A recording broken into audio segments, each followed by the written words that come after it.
কোরবানি গরুতে আকিকার ভাগ দেওয়া যাবে কিনা? উত্তর হলো, কোরবানি গরুতে আকিকার ভাগ অনেক ওলামা ইকরামের মতেই দেওয়া যাবে।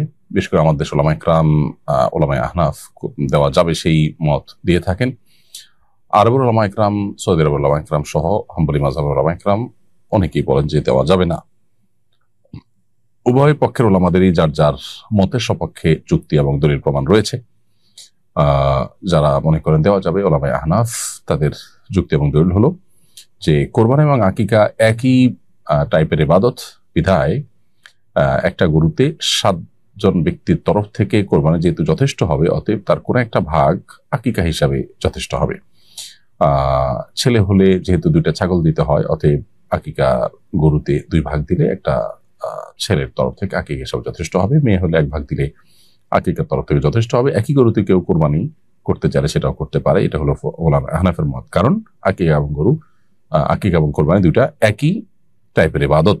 যেহেতু একই টাইপের ইবাদত, অতএব একসাথে দিতে অসুবিধা নেই। এটা হলো তাদের যুক্তি। আর ওলামায়ে আরব, বিশেষ করে হাম্বলি মাযহাবের ওলামা ইকরাম যারা নিষেধ করেন, তারা বলেন যে কোরবানি এবং আকিকা 2টা মৌলিক টাইপ এক হলেও পার্থক্য আছে। আকিকার ক্ষেত্রে নেসাবের বিষয় নেই। আকিকা এটা সন্তান জন্মের 7ম দিনে দিতে হয়, কোরবানি ঈদের দিনে দিতে হয়। এখন কোরবানি এবং আকিকা একসাথে দিতে গিয়ে বেশিরভাগ মানুষই আকিকার সময়টাকে পেছাতে কোরবানির জন্য কোনো যৌক্তিক কারণ ছাড়া অপেক্ষা করেন।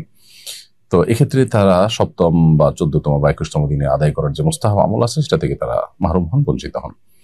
সেজন্য এটা অ্যাভয়েড করে আকিকা যথাস্থানে, অর্থাৎ 7ম, 14তম বা 21তম দিনের মধ্যে দিলে উত্তম। কোনো কারণ যদি না দেন, কোরবানি ঈদের সময় দেন, তো আদায় হয়ে যাবে। এবারে কারো ভিন্ন মত নেই। তবে একই গরুতে আকিকা কোরবানিকে মেশানো যাবে কিনা, এটা নিয়ে ভিন্ন মত আছে। কেউ যদি ইখতিলাফের ঊর্ধ্বে উঠতে চান, তাহলে সেক্ষেত্রে আলাদা আলাদা দিতে পারলেই ভালো। ছাগল বা গরু কোরবানি দেওয়ার ক্ষেত্রে নর বা মাদির কোনো পার্থক্য আছে কিনা, বলদ বা গাই গরু দিয়ে কোরবানি দেওয়া যাবে কিনা? কোরবানি দেওয়ার ক্ষেত্রে গরু, ছাগল, দুম্বা, ভেড়া কিংবা ওঁট যেটাই হোক না কেন, এগুলোর নর মাদি, ছাগলের ক্ষেত্রে খাসি হোক আর সাধারণ ছাগল হোক, আপনার মাদি হোক কিংবা নর হোক, গরুর ক্ষেত্রে বলদ হোক কিংবা গাই গরু হোক, এর সবগুলোতেই কোরবানি বিশুদ্ধ হয়ে যাবে। দেখার বিষয় হলো যে নির্দিষ্ট বয়সে পৌঁছেছে কিনা এবং যে সমস্ত ত্রুটির কারণে কোরবানি বিশুদ্ধ হয় না, সেরকম ত্রুটি থেকে মুক্ত কিনা।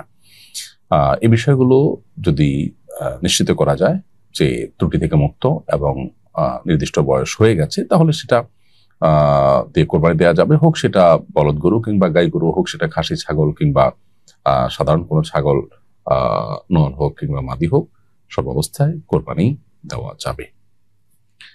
কোরবানি পশুর বয়স সীমা কত হবে? দাঁত দেখে পশু ক্রয় করা কি জরুরি?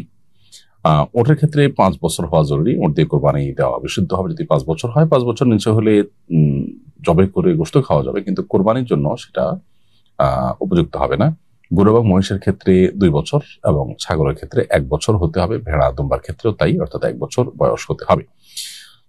অবশ্য আপনার ভেড়া দুম্বা এগুলো যদি হৃষ্টপুষ্ট হয়, তাহলে সেক্ষেত্রে 6 মাস বয়স হলেও যথেষ্ট হবে কোরবানি দেওয়ার জন্য। নির্ধারিত বয়স হলে গরুর ক্ষেত্রে যেমন 2 বছর, ছাগল, ভেড়া দুম্বা এগুলোর ক্ষেত্রে 1 বছর। তো এই সময় হলেই সেটা দিয়ে কোরবানি বিশুদ্ধ হবে। তাতে দাঁত 2টা, 2 বছর হলে 2টা, 1 বছর হলে 1টা, সেটি দেখা যাক বা না যাক, মালিক যিনি গরুর, তিনি যদি নিশ্চিত হন যে হ্যাঁ এটার বয়স 2 বছর হয়ে গেছে, মহিষের বয়স 2 বছর হয়ে গেছে, তাহলে তাদের কোরবানি দেওয়া যাবে। দাঁতটা শুধুমাত্র আমাদের বোঝার সুবিধার জন্য। অতএব দাঁত না উঠলেও কোনো কারণে বয়স হয়ে গেলে সেটা দিয়ে কোরবানি দেওয়া যাবে। আর যদি এমন হয় যে দাঁত নাই কিন্তু ঘাস চিবিয়ে খেতে পারে, তার মানে সুস্থ সবল, তাহলে সেটা দিয়ে কোরবানি দিতে পারবেন।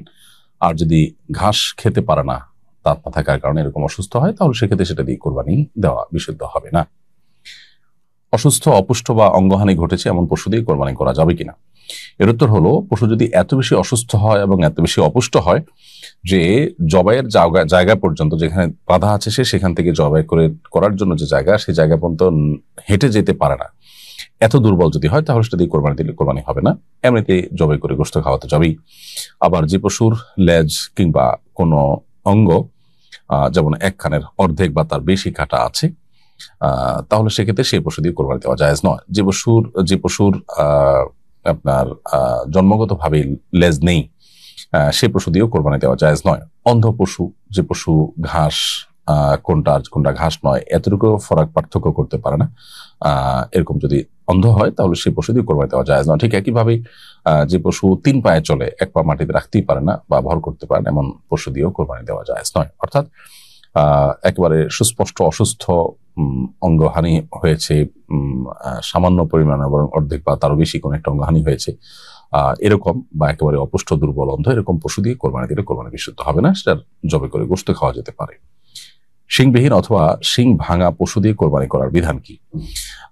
শিংবিহীন পশু দ্বারা কোরবানি করা জায়েজ, কিন্তু শিং যদি ভেঙে যায়, অর্থাৎ ভাঙার কারণে শিংবিহীন হয়েছে এমন যদি হয়, তাহলে সেক্ষেত্রে অগ্রভাগ ভেঙে গেছে, আগা সামান্য একটু ভেঙে গেছে, তাতেও কোরবানি জায়েজ হবে। আর যদি গোড়া থেকেই ভেঙে যায় তাহলে এর ফলে যদি মস্তিষ্ক ক্ষতিগ্রস্ত হয় তাহলে তা দ্বারা কোরবানি জায়েজ হবে না। এমনিতেই জন্মগতভাবে শিং নেই এরকম যদি হয়, বয়স নির্দিষ্ট বা নির্ধারিত বয়সে পৌঁছালেই সেটা দিয়ে কোরবানি দেওয়া জায়েজ হবে। কোরবানির জন্য ইচ্ছাকৃতভাবে কম দামে দুর্বল পশু কেনা শরীয়ত সম্মত কিনা? যদি সামান্য দুর্বল হয়, যেটা শরিয়াতে অ্যালাউ করে, সেরকম দুর্বলতা সহকারে পশু কোরবানি করলে সেটা জায়েজ আছে, সেটা দিয়ে কোরবানি হয়ে যাবে। আর যদি এত দুর্বল হয় যেটা দিয়ে আসলে কোরবানি বিশুদ্ধ হয় না, যেমন বাঁধার জায়গা থেকে নিয়ে জবাই করার জায়গা পর্যন্ত যেতে পারে না পায়ে হেঁটে, এত দুর্বল হয়, বা দুর্বলতার যে সংজ্ঞাগুলো দেওয়া আছে যে এত অপুষ্ট, এত দুর্বল যে সে আসলে অন্ধ হয়ে গেছে, ঘাস পর্যন্ত দেখতে পায় না, 1 পা ভেঙে গেছে, ওই পা দিয়ে কোন রকম ভর করে হাঁটতে পারে না, এ ধরনের বড় ত্রুটি যদি হয় তাহলে সেটা দিয়ে কোরবানি সই হবে না। তবে কিছুটা দুর্বল দেখে কেউ কিনলো, তার টাকা কম আছে সেজন্য, তাহলে সেটা কোরবানির জন্য ক্ষতিকারক না, কোরবানি হয়ে যাবে। অবশ্য আল্লাহর রাহে কোরবানি করার ক্ষেত্রে যতটা ফ্রেশ হবে, যদি আর্থিক সঙ্গতি থাকে ততই ভালো, এবং যত বেশি টাকা ব্যয় করবে আল্লাহর কাছে তার জন্য সওয়াব তিনি সেবার পাবেন। যে গরুকে মোটা তাজা করার জন্য কৃত্রিম ওষুধ বা ইনজেকশন দেওয়া হয়, সেই গরু দিয়ে কোরবানি করা যাবে কিনা? উত্তর হলো কোরবানি করা যাবে, কোরবানি হয়ে যাবে।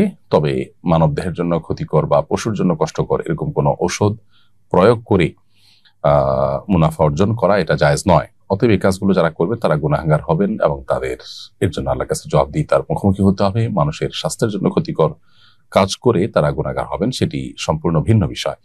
তবে এর ফলশ্রুতিতে পশু যদি ব্যাপক অসুস্থ হয়ে না যায়, যে অসুস্থতার কারণে কোরবানি বিশুদ্ধই হয় না, তাহলে সেক্ষেত্রে সুস্থ স্বাভাবিক অন্য 10টা পশুর মতো যদি থাকে, হাঁটাচলা করতে পারে, খেতে পারে, দেখে, এরকম সুস্থতার স্বাভাবিকতা সাধারণত আপনার মোটা তাজা করার ওষুধ দিলেও পশুর মধ্যে থাকে, তো সেই পশু দিয়ে কোরবানি করতে পারবেন, কোরবানি হয়ে যাবে। ঈদের নামাজের আগেই কোরবানি করলে কোরবানি সহি হবে কিনা? কোরবানি সহি বা বিশুদ্ধ হওয়ার জন্য পূর্ব শর্ত হলো ঈদের নামাজ শেষ হওয়া। ঈদের নামাজ যদি শেষ না হয়, ঈদের জামাত যদি কোথাও না হয়, তাহলে সেক্ষেত্রে এরকম সময় কোরবানি করলে সেটা কোরবানি হিসাবে বিশুদ্ধ হবে না, পশু জবে হবে এবং সাধারণ গোশত খাওয়া হবে, কোরবানি হবে না। কোরবানি হতে হলে ঈদের জামাত হতে হবে, ঈদের নামাজ হতে হবে, ঈদের নামাজের পরপর কোরবানি করা যাবে। অতএব আপনি যে এলাকাতে কোরবানি করছেন, হয়তো ওই এলাকাতে ঈদের নামাজের এখনো সময় হলো না বা পড়া হলো না, অন্য কোথাও ঈদের নামাজ হয়েছে, আপনি সেখানে পড়েছেন বা ঈদের জামাত হয়েছে, তারপরে কোরবানি করলে সেটি বিশুদ্ধ হবে। অর্থাৎ কোরবানিটা ঈদের জামাতের পরে হলেই হলো, কোথাও ঈদের নামাজই হয়নি বা তার আগেই কোরবানি হয়ে গেল ফজরের পর বা ঈদের নামাজের আগে আগে, তাহলে সেই কোরবানি বিশুদ্ধ হবে না।